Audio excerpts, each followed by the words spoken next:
Dans ce nouvel épisode, je voulais aborder avec vous un sujet qui me tient vraiment à cœur. Et c'est le cas de le dire, c'est l'amour. Mais pas juste l'amour.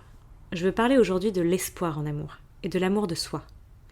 Car même si cela peut sembler difficile parfois de continuer de croire en l'amour, il est essentiel de ne jamais perdre espoir et de commencer par s'aimer soi-même.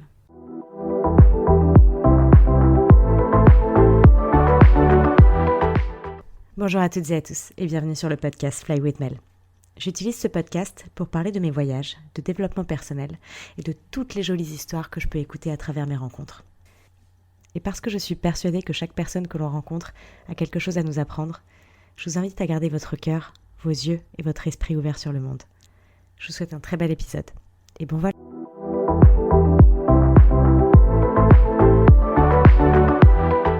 Bonjour à toutes et à tous. Je voulais commencer cet épisode en disant que nous sommes nombreux et nombreuses à ressentir des doutes, des peurs et même parfois un sentiment d'abandon lorsque ça concerne l'amour. Mais je voulais aussi vous rappeler que c'est quelque chose de totalement normal et que chaque personne passe par ces phases à un moment donné de sa vie. Et ça ne signifie pas que l'amour est hors de notre portée. Tout d'abord, je voudrais vous dire que vous n'êtes pas seul. Beaucoup de personnes ont vécu des déceptions amoureuses et ont connu des moments de doute ou des moments où elles ont perdu tout espoir.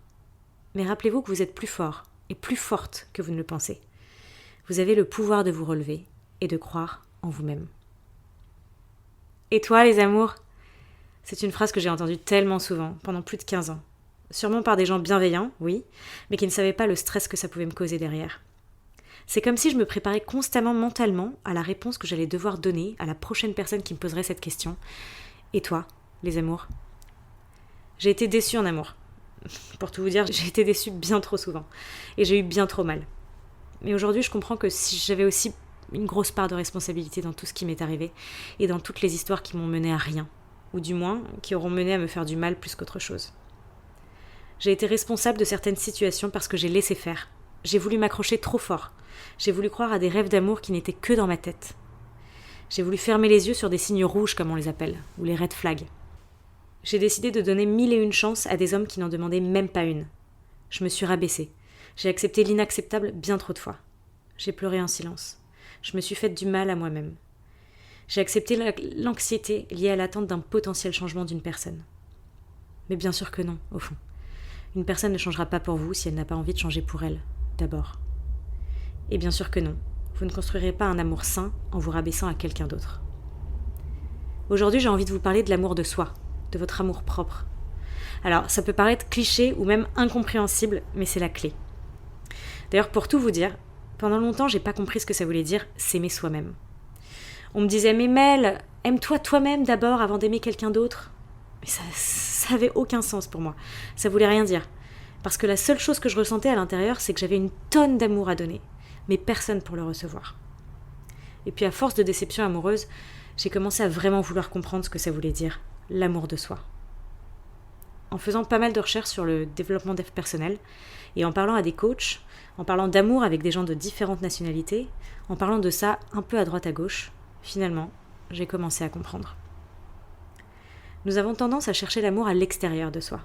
Mais il est important de se rappeler que l'amour de soi est à la base de toute relation saine et épanouissante. Si vous prenez le temps de vous connaître, d'explorer vos passions, de développer votre talent, ou vos talents d'ailleurs, et de cultiver votre estime de vous-même, vous aurez bien plus confiance en vous et en la personne que vous êtes. Parce que finalement, vous saurez exactement qui vous êtes, vous saurez exactement ce que vous aimez et vers qui vous avez envie d'ouvrir votre cœur.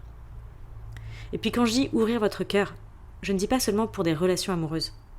Je parle ici de relations en général. Ça peut inclure des relations amicales, des relations familiales, etc. etc. Puis d'ailleurs, vous le verrez bien vous-même, quand vous avez encore plus confiance en vous, votre entourage il le ressent, et ça crée des relations bien plus saines en général. Une fois que vous vous aimez et que vous vous respectez, vous allez attirer à vous les personnes qui vous méritent réellement. Ce que j'ai envie de vous dire aujourd'hui, c'est vraiment de ne pas laisser de déception du passé vous décourager, car chaque expérience est une occasion d'apprendre et de grandir. L'amour peut prendre différentes formes, et parfois, un rejet, c'est en fait un message de l'univers pour vous remettre dans la bonne direction. Alors je m'explique ici. Est-ce que vous avez déjà été rejeté par quelqu'un ? Réfléchissez 2 minutes. Prenez ce rejet et gardez-le en tête. Est-ce que vous pensez que ce rejet il vous a permis d'accomplir quelque chose, ou d'avancer vers une certaine direction dans votre vie. Vous voyez ? Pour tout vous dire, personnellement, je sais qu'un rejet, ça me donne encore plus de force. Ça me donne envie de montrer à la personne qui m'a rejeté ce qu'elle a perdu. Et c'est bien certainement d'ailleurs mon ego blessé qui parle, mais au moins ça me permet de me relever plus rapidement et d'accomplir des choses. Donc à force d'avoir fait des recherches sur le développement personnel, j'ai appris à voir le rejet d'un autre angle, d'un angle vraiment plus positif. Le rejet, d'un côté, ça apporte souvent le succès d'un autre. Si on est rejeté par quelqu'un, c'est simplement qu'on ne toquait pas à la bonne porte. Si vous regardez le rejet un peu de cette manière-là, finalement, vous allez le voir d'une meilleure manière. N'oubliez pas que la perception que vous avez des choses autour de vous et de votre vie, elle est unique, et que vous avez le contrôle sur cette perception-là. Le rejet, il peut juste vous permettre de vous rediriger vers une direction meilleure et de reprendre votre vie en main. Mais ça, encore une fois, c'est à vous d'accepter de le voir comme ça. Alors bien sûr, aussi, j'ai envie de le dire, c'est beaucoup plus facile à dire qu'à faire. Mais c'est avec plusieurs petites actions du quotidien que vous allez pouvoir reprendre le contrôle sur vous-même et de croire en l'amour. Et ça commence comme ça, juste par changer votre perception sur les choses autour de vous, par changer tout ce que vous vous dites de façon négative et de trouver un angle positif. Donc je vous conseille d'essayer, c'est un exercice un petit peu compliqué au début, mais c'est simplement de se dire « Oh !» Au lieu de se dire « Oh, aujourd'hui il pleut », c'est plutôt « Oh, ok, aujourd'hui c'est un temps parfait pour aller à la bibliothèque. » J'en sais rien, je vous dis la bibliothèque, mais après c'est à vous de choisir ce que vous avez envie de faire. Mais vous voyez un petit peu ce que je veux dire ? Il faut aussi que vous compreniez qu'il va vous falloir beaucoup de temps pour attirer la bonne personne à vous. Et qu'avant d'attirer cette personne, il faudra vraiment que vous acceptiez de faire un travail intérieur pour comprendre qui vous êtes, pour savoir ce que vous voulez vraiment, pour savoir ce que vous valez aussi. Et par là, j'entends quelles sont vos valeurs, quels sont vos désirs, quels sont vos besoins personnels, ou quels sont vos besoins avec l'autre. Qu'est-ce que vous avez envie de partager avec quelqu'un ? Parce que quelqu'un qui va entrer dans votre vie, c'est pas quelqu'un qui va reprendre le contrôle de votre vie. Pas du tout. Au contraire. C'est quelqu'un qui va, en tout cas si on veut attirer une relation saine, c'est quelqu'un qui va rentrer dans votre vie pour vous aider à la compléter. Peut-être même que cette personne, elle va d'ailleurs vous ouvrir les yeux sur des choses que vous n'aurez pas vues avant, sur une autre façon de vivre, sur une autre façon de voir les choses. C'est ça que je dis, compléter. Mais il faut vraiment que vous compreniez avant que vous n'avez pas besoin de vous rabaisser pour qui que ce soit, et qu'au contraire, c'est en acceptant votre valeur que quelqu'un viendra vers vous pour la personne que vous êtes. D'ailleurs, quand j'y repense, le nombre de fois où moi on m'a dit « Et toi, les amours ?» et que j'ai stressé pour la réponse, c'est pour ça d'ailleurs que j'avais envie de faire cet épisode. Je fais cet épisode après une conversation que j'ai eue avec une copine qui justement m'a posé la question il n'y a pas si longtemps « Et toi, les amours ?»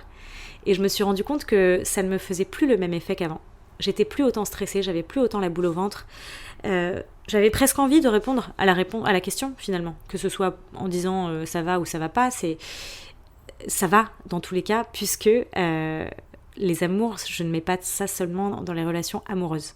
Les amours pour moi, c'est l'amour envers moi, c'est la façon dont je prends soin de moi, c'est le temps que je prends pour moi tous les jours, c'est le temps que je prends pour les autres. Et quand je dis les autres, c'est pas encore une fois une relation amoureuse, c'est la famille, les amis, les gens envers qui ça me fait plaisir de faire du bien et de passer du temps. Du coup, j'avais vraiment envie de se faire ce podcast parce que j'imagine que je ne suis pas la seule qui est passée par là, par le fait que cette question « Et toi, les amours ?» a pu stresser.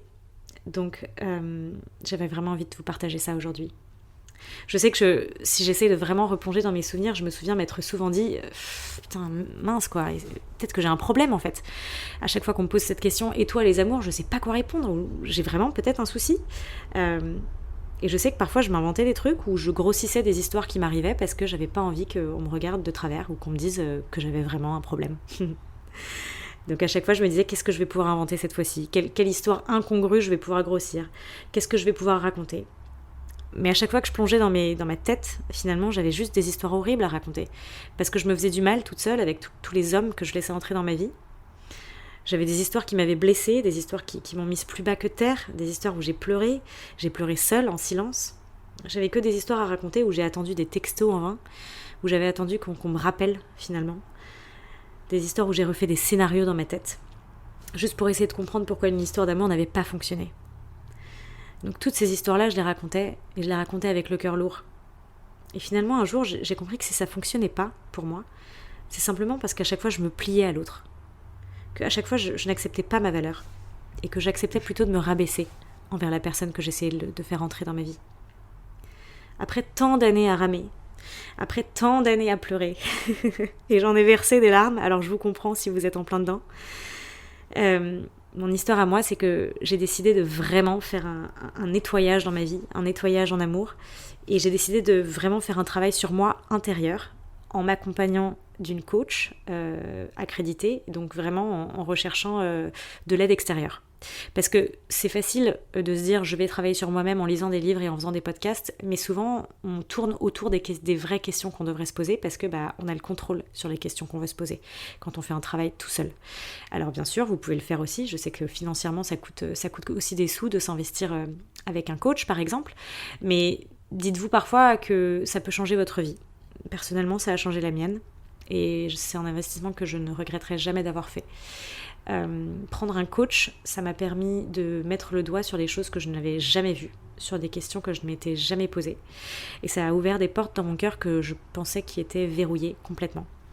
J'ai changé des croyances limitantes que je pensais envers moi, envers les autres, envers l'homme, envers la personne que j'avais envie de faire rentrer dans ma vie. Je me voyais pas du tout comme la personne que finalement je suis vraiment. Et c'est ça qui bloquait. Évidemment, il y a aussi des traumatismes qui peuvent revenir, des choses qui se sont passées dans votre passé, dans votre enfance, et qui font qu'aujourd'hui, vous êtes la personne que vous êtes, mais que du coup, vous avez peur. Et avec une coach, j'ai personnellement pu développer tout ça, débloquer tout ça, comprendre, mettre le doigt sur les choses, mettre des mots, et comprendre un peu mieux mes émotions et les gérer d'une meilleure manière. Alors, voilà, j'ai juste envie de vous dire, tout est possible. Ne perdez pas espoir. Et si vous avez l'opportunité d'avoir de l'aide extérieure, faites-le. Aujourd'hui, je suis plus que jamais amoureuse de la vie. Et vous savez pourquoi ? Tout simplement parce que je n'ai plus peur d'être seule. Cette peur de la solitude, cette peur de dire aux autres, bah non, j'ai personne, ou bah oui, j'ai quelqu'un, et oui, ça se passe bien, ou ça se passe comme ci, ou ça se passe comme ça. En fait, ça ne me fait plus peur. Ça me fait plus peur de répondre à la question, et toi les amours ? J'ai qu'une envie, c'est de dire aux gens, mais en fait, je suis tellement bien avec moi-même dans tous les cas, que quoi qu'il arrive, ça ira bien, en amour. Mon cœur, il sera ouvert en grand, et il l'est toujours, et tant que je prendrai soin de moi en premier, et tant que je me revaloriserai, et que je ferai en sorte qu'à chaque fois, ma valeur soit vue, et soit perçue, et soit acceptée pour ce qu'elle est, mes amours dans mon cœur, ils iront bien. Vous voyez ce que je veux dire ? Donc, voilà, s'il y a bien une chose dont je suis sûre aujourd'hui, c'est qu'avec ou sans partenaire, je n'ai plus peur de cette fameuse question. Et toi, les amours ? Là, j'ai envie de finir cet épisode juste en vous disant que faut pas que vous oubliez que vous êtes unique, que vous êtes précieux ou précieuse, et qu'il n'y a personne d'autre comme vous dans ce monde, avec vos qualités, avec vos talents, avec votre beauté intérieure. Prenez soin de vous, prenez le temps de vous entourer des personnes positives, des personnes bienveillantes et encourageantes. Et surtout, ne laissez pas les moments de doute vous faire perdre de vue votre valeur. Et puis laissez le temps au temps aussi. La bonne personne, elle viendra, vous inquiétez pas. Elle vous rencontrera quand vous serez prêt ou prête à l'accueillir. Si vous avez aimé cet épisode, n'hésitez pas à le partager avec quelqu'un qui aurait besoin d'entendre ces mots. Vous pouvez également me donner un énorme coup de pouce en vous abonnant à ma chaîne ou en laissant un commentaire sous ce podcast. Je suis super ouverte au retour et ça m'aide vraiment beaucoup d'avoir vos feedbacks. Ça me permettra d'améliorer cette chaîne et de faire grandir encore plus ce podcast au maximum. Et puis si vous avez envie d'en découvrir un petit peu plus sur mon travail, n'hésitez pas à suivre mon compte Instagram Fly with Mel. Et moi je vous dis à bientôt pour un nouvel épisode.